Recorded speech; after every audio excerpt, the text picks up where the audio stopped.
Kita masih bersama Saka. Sekali lagi Saka, kami tegaskan dengan segala konsekuensi apakah Saka siap menerima apa yang tadi Saka ucapkan bahwa itu yang betul-betul Saka alami waktu 8 tahun silam. Saya juga berani sumpah. Sumpah apapun saya juga berani. Sumpah demi Allah saya nggak melakukan apa yang dituduhkan tersebut. Kita boleh ke kakaknya Saka. Teteh ingat kami dengar ada peneroran juga ke keluarganya Saka, ada orang tidak dikenal datang ke rumah. Betul itu Teh? Kalau teror,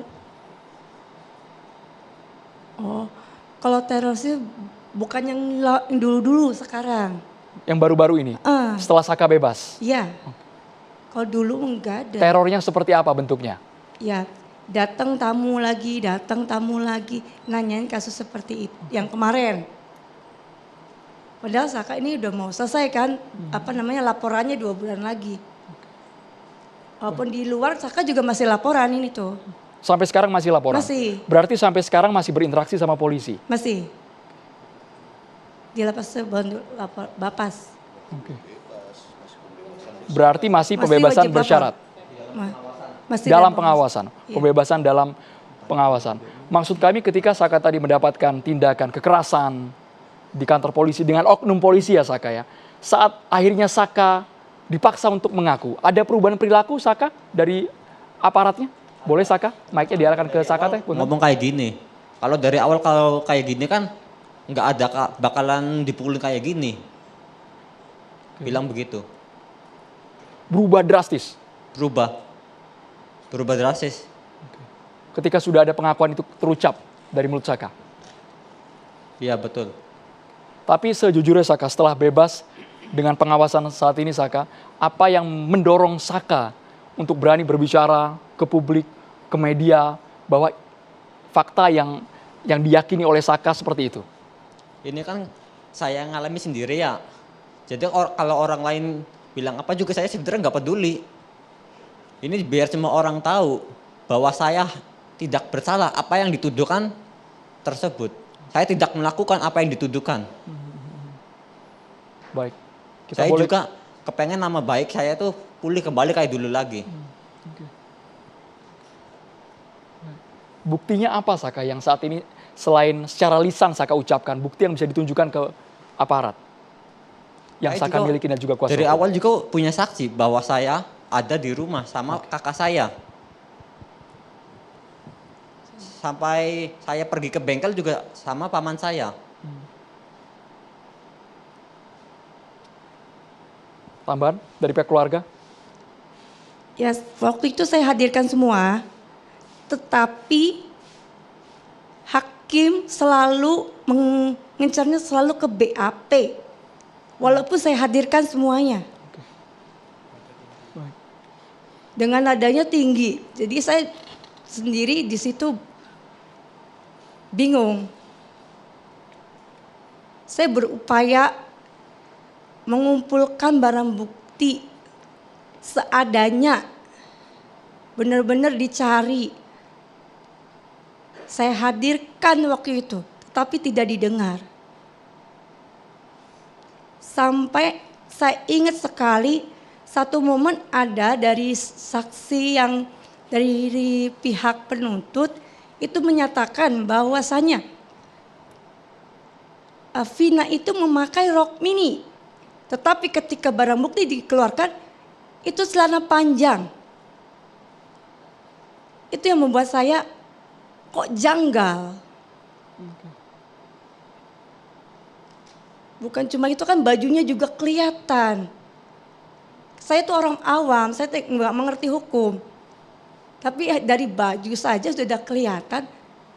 Kok yang lain kenapa saya berusaha mengikuti aturan, ini gagal, coba lagi. Saya ikuti lagi sampai ke Mahkamah Agung. Gagal juga tidak didengar, ya sudah. Makanya yang terakhir itu adalah sidang presiden. Saya tanyakan ke Saka langsung. Saka, dari pihak keluarga, semuanya sudah berusaha. Saya sudah ikhtiar. Yang saya dapatkan ikhtiar itu adalah sebuah pakaian. saya balikan lagi ke Saka. Bagaimana? Apakah mau lanjut atau bagaimana? Oke. Karena jujur orang tua itu tidak mampu. Kami itu dadak nyari uangnya. Kami tidak mampu pada saat itu. Jadi pada pas putusan sampai hukuman seperti itu, saya benar-benar balikin lagi ke Saka. Harus bagaimana? Karena pada posisi itu benar-benar sudah lelah. Berupaya sebegitu berjuangnya tidak didengar. Baik Teteh. Pemirsa, kita boleh beralih ke Sudirman. Sebenarnya dari 8 tersangka yang diringkus oleh polisi, kala itu hanya Saka yang sudah bebas dan 7 orang lainnya divonis seumur hidup penjara. Saat ini sudah bergabung bersama kami ada Pak Suratno yang merupakan orang tua dari Sudirman dan juga ibu kandungnya, Ibu Sairo. Pak Suratno, yang Bapak ingat 8 tahun silam yang dialami oleh Sudirman seperti apa, Pak Suratno? Ya, kalau Sudirman kok orangnya kurang pendiam, kurang ngomong. Dari kesana sini kok diem aja, sama orang tua aja jarang ngobrol. Kalau makan aja kita ngumpet gitu. Kalau suka ya itu gak bisa ngomong lah, jarang ngobrol. Dari Ibu Sairo, sebagai ibu kandung dari Sudirman, Ibu. Komunikasi terakhir seperti apa? Ibu Titin mungkin bisa bantu kami selaku kuasa hukum Sudirman. Di antara waktu itu para terdakwa, memang Sudirman sebetulnya memiliki tingkat kecerdasan yang sangat rendah. Walaupun saya tidak bisa menyebutnya dengan ini idiot karena memang di persidangan juga saya pernah mengajukan untuk diperiksa ahli jiwa, cuman ditolak. Justru di Sudirman lah yang sampai hari ini muntah darah. Kemarin saya dapat informasi juga ini muntah darah. Karena di luar sidang pun karena mungkin tekanan-tekanan yang diterimanya karena tingkat kecerdasannya sangat rendah, dia juga hanya lulusan SD, mudah sekali dia, saya bahasanya kayak gimana, mudah sekali dipaksa mengaku. Pada akhirnya pengakuan itulah yang mengakibatkan dia tidak saja pada akhirnya dibully oleh teman-teman yang 8 orang itu. Karena saya betul-betul saat sebelum sidang, Sudirman dihadirkan di dalam ruang tahanan sebelum masuk sidang itu dia sempat muntah darah karena dipukuli justru oleh teman-temannya. Jadi itu saya bicara di luar sidang karena memang saya sebelum ini kan melihat dulu kondisinya. Dan pada satu kesempatan dia sempat memakai masker.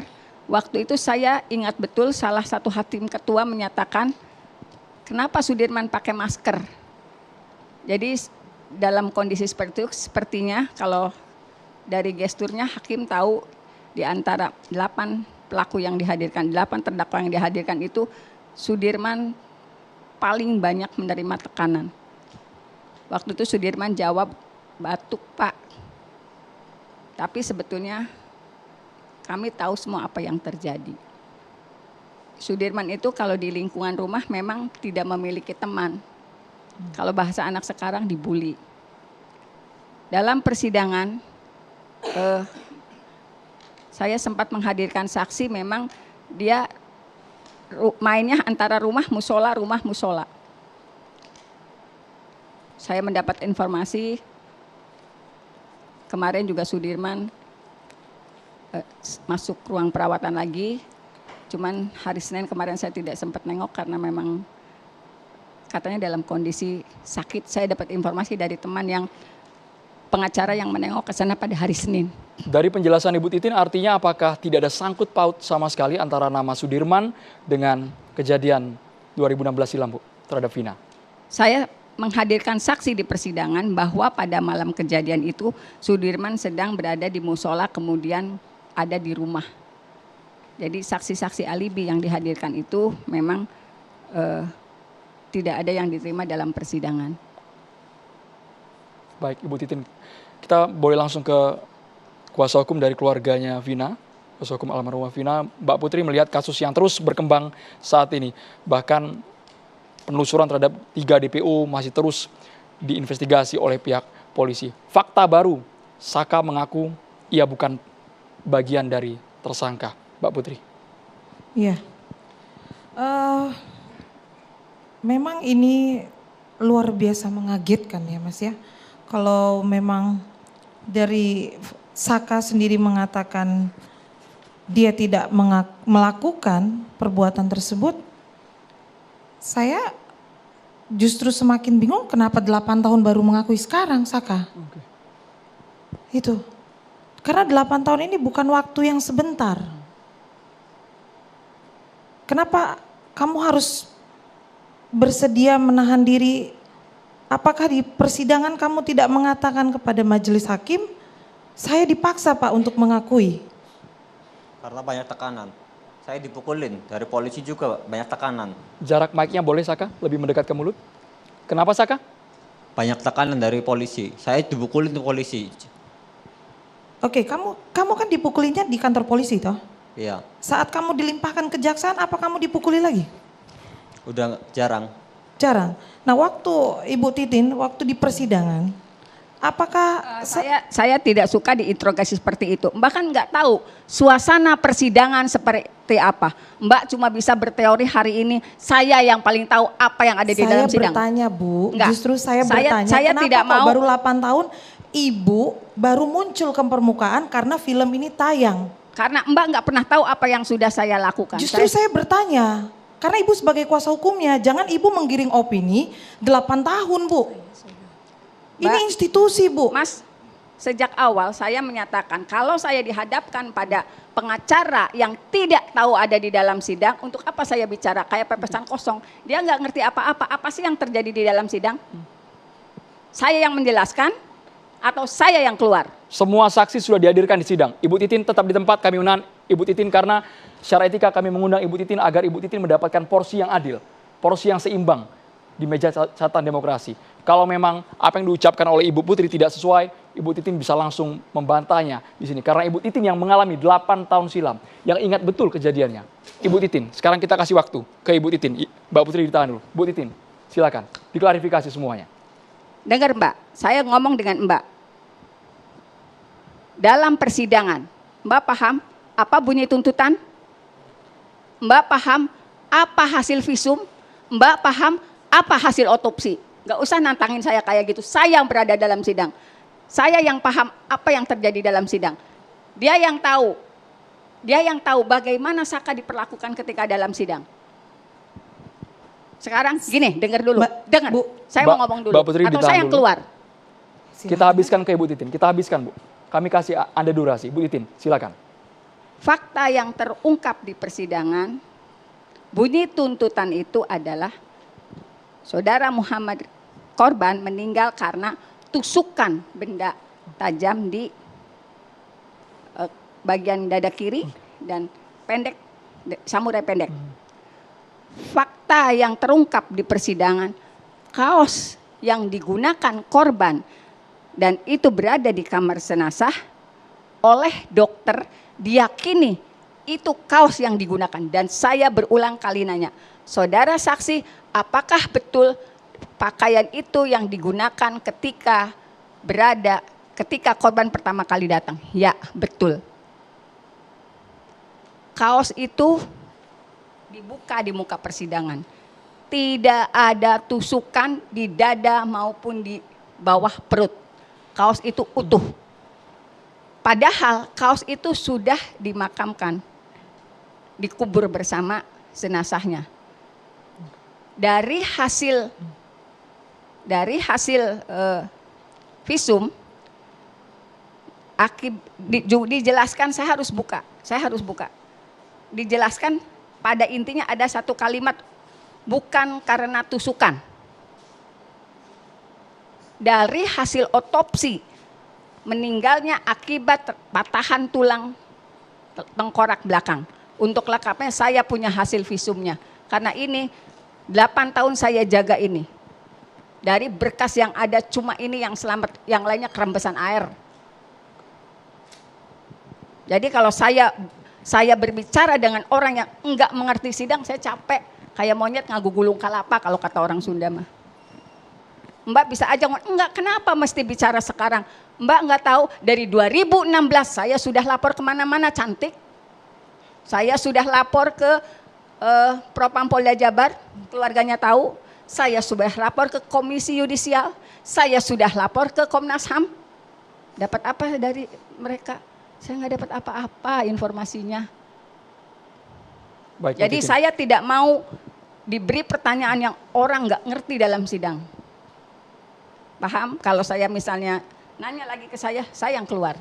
Lalu Saya saya nggak harus peduli. Bu bertanya dengan Titin, siapa? Bu Titin, Bu Putri, ibu-ibu berdua tetap di meja catatan demokrasi. Kita akan berikan porsi yang sama dan juga seimbang. Sekarang kita dengarkan tanggapan dari Ibu Putri tanpa bertanya langsung kepada Ibu Titin. Bu Putri, ditanggapi Ibu Putri. Iya, jadi begini Mas, memang kami ini kan kuasa hukum baru. Iya toh? Jadi kalau kami bertanya wajar dong. Betul Pak? Terus saya harus bertanya dengan siapa? Karena Anda kuasa hukumnya.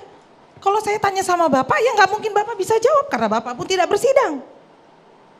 Kan Ibu lucu, saya bertanya. Ibu kan bilang sudah mengadu ke sana ke sini, berarti kan tidak ada hasil. Berarti ini fakta persidangan itu terbukti. Kalau Ibu mengatakan Anda tidak tahu bersidang, ya saya memang tidak bersidang saat itu. Bagaimana saya bisa tahu? Saya ini menanyakan sama Ibu, setelah Ibu tidak berhasil mengadu ke sana ke sini, apa yang Ibu lakukan? Sekarang kan muncul film Pina baru blow up lagi. Lah Ibu sekarang baru keluar dengan Saka. Oke, saya ceritain Mbak. 2016-2017 dokumen saya mengenai salah tangkapnya Saka sudah keluar. Sudah keluar. Saya harus ngomong human interest Mas. Setelah film itu turun, demi Allah teman saya di Cirebon semua telepon saya. Mbak Titin gini-gini nih. Mereka sebetulnya 2016-2017 itu mereka tahu apa yang terjadi. Wartawan Cirebon tahu apa yang terjadi. Kemarin setelah Saka dibongkar, demi Allah demi Rasulullah salah satu wartawan nangis. Mbak Titin maaf, dulu kami nggak dengar apa yang Mbak Titin ngomong. Dosa saya 8 tahun dibiarkan seperti ini. Dari situ juga saya mendapat informasi. Dulu ada wartawan dari Jakarta disuruh ke Cirebon tapi pulang lagi. Karena? Ya saya nggak ngerti, kan mereka yang tahu Mas. Baik. Untuk peliputan ini. Karena yang dihembuskan waktu itu kan geng motor tahun 2016-2017. Jadi blow up-nya tuh seolah-olah ada kekejaman yang luar biasa dari para pelaku ini.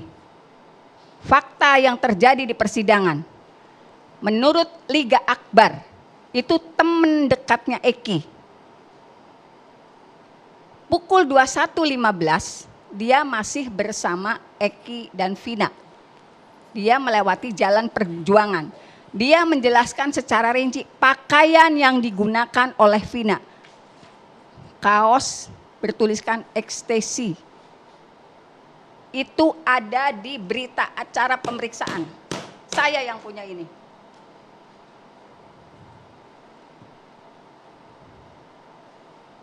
Baik.